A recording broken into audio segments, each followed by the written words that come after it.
ज्ञान मोती ग्रुप की एक नई प्रस्तुति। ओम शांति।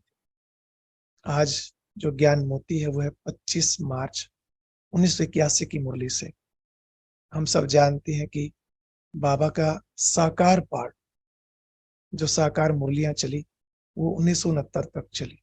उसके बाद पार्ट चला अव्यक्त मुरलियों का, और वो पार्ट भी शायद 2018 में पूरा हुआ। उससे कुछ दिन पहले तक, यानी करीब 2014 तक बाप दादा ये कहते रहे। मान लो कोई भी नया भाई जाता था, जब भी बाबा मिलन होता था तो बाबा पूछते थे कि जो पहली बार आए हैं वो हाथ खड़े करो, खड़े हो जाओ। तो उनको बाबा यही कहते थे, चलो देर से आए हैं, लेट आए हैं, परंतु टू लेट नहीं आए। उसके बाद फिर बाबा ने एक मुरली में कहा, टू लेट हो गए, टू लेट का बोर्ड लग गया। तो जो बाद में आए, आ ही रहे हैं, क्या उनको बाबा से वर्षा नहीं मिलेगा, पूरा वर्षा नहीं मिलेगा? कईयों का चिंतन चलता है, क्या होगा, हमारा क्या होगा? हम तो इतने समय बाद आए। और कहीं कहते हैं फिर इसमें हमारी क्या गलती है, ड्रामा में पार्ट ही ऐसा है। तो आज की मुरली में उससे जुड़ी बहुत अच्छी बात है। थोड़ा हिम्मत मिलेगी जो लेट आए उनको भी। आप एक चीज देखिए कि मान लो आपने रेलवे टिकट कराई है, उसमें एक टाइम ऐसा आता है कि वेटिंग शुरू हो जाती है। समझो लेट हो गए आप रिजर्वेशन कराने में, लेकिन उसके बाद भी सरकार कोटा रखती है, तत्काल कोटा। आप समझते हैं ना, एक दिन पहले ही आप टिकट ले सकते हैं। उसके लिए आपको एक्स्ट्रा पे करना पड़ता है। बिल्कुल सेम बात यहाँ है, लेट आए हैं तो आपको एक्स्ट्रा पुरुषार्थ करना पड़ेगा। हाँ, ये बात तो है कि जो शुरू में आए, बाबा के टाइम से आए, शुरू से लेकर अब तक जिनका इतना पुरुषार्थ चला, मान लो दादियां हैं, मम्मा बाबा, उन्होंने तो कितनी सेवा की, स्थापना के कार्य में कितना विघ्न भी आए और अपना सब कुछ स्वाहा किया लास्ट तक। शरीर, आप सोचो, लगभग दादियां 90 वर्ष तक शरीर में रहे और अंत तक सेवा करते रहे।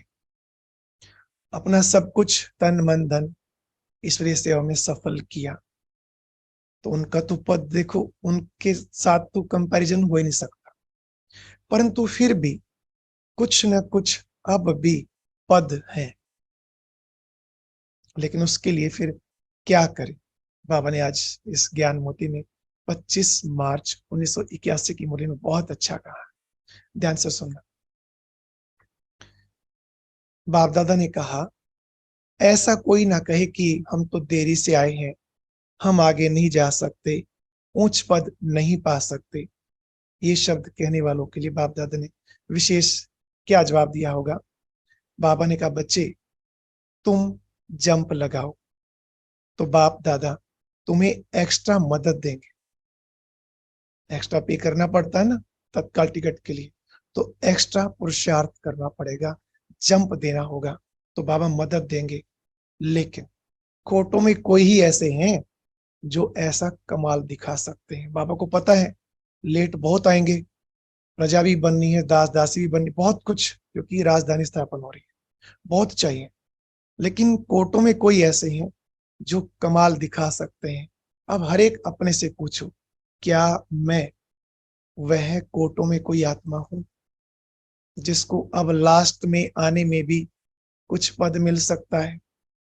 फिर बाबा ने कहा, भविष्य के राजे महाराजे तो अनेक बनेंगे, लेकिन नंबर 1 लक्ष्मी नारायण का तख्त किसको मिलेगा? वो तो सबको मालूम है।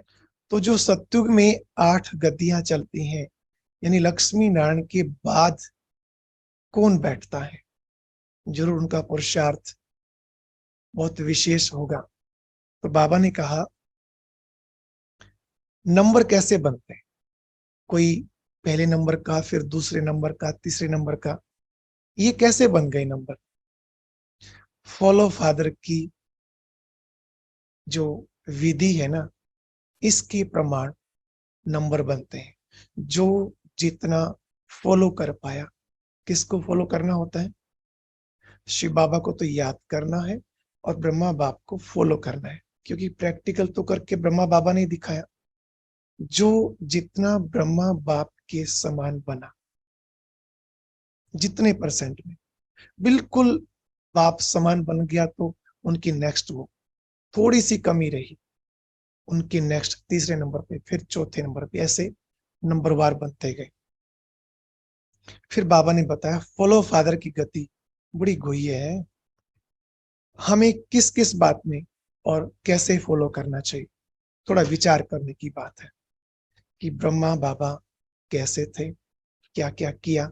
मोटे रूप से तो हम सबको मालूम है कि ब्रह्मा बाबा ने शुरू से लेकर जब से बाबा के बने लास्ट तक अपना पूरा समय इस यज्ञ में दिया।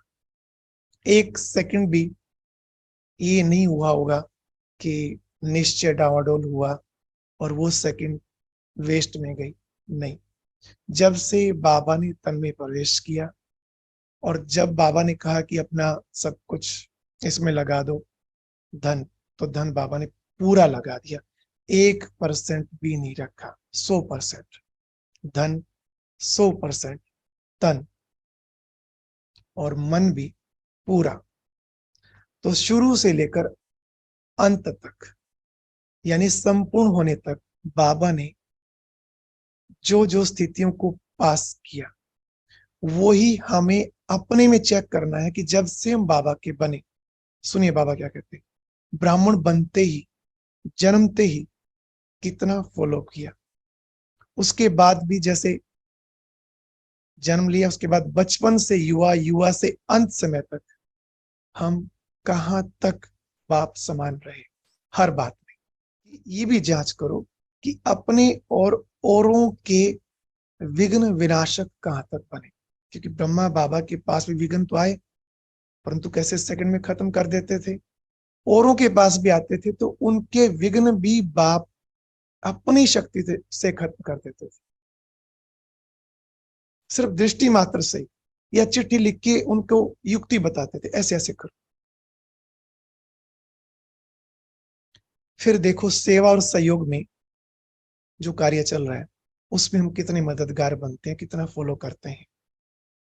कुल मिला के शॉर्ट में अगर कहें तो लास्ट में बाबा ने कहा कि जो भी संकल्प करो या बोलो, कुछ कर्म करो, या किसी भी आत्मा के संबंध संपर्क में आओ, तो बस एक चीज चेक करो कि क्या ये ब्रह्मा बाप समान है। जो विचार चल रहा है, क्या ऐसे बाबा सोच सकते?